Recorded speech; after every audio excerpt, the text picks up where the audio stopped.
Inanunsyo ng PCG noong ika-9 ng Setyembre na nakakuha ito ng bagong Cessna Grand Caravan X bilang bahagi ng Lightweight Multipurpose Fixed-Wing Aircraft Acquisition Program nito.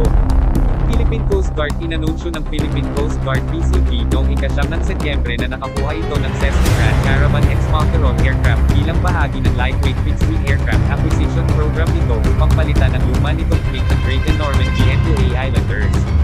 Bago magretiro sa serbisyo, nag-inspeksyon noon si PCG Chief Admiral George W. Sabiat Jr. sa bagong aircraft sa isang hangar ng Department of Transportation sa Pasay City.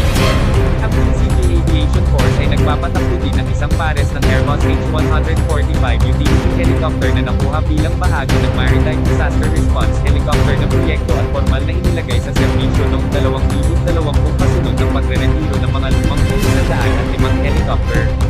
Ang mga karagdagang helicopter ay malamang na mabilis sa ilalim ng parehong proyekto upang makumpleto ang orihinal na kinakailangan na sinabi ng PCG noong Disyembre taong 2018 para sa umibig kulang 8 light at medium multirole helicopter.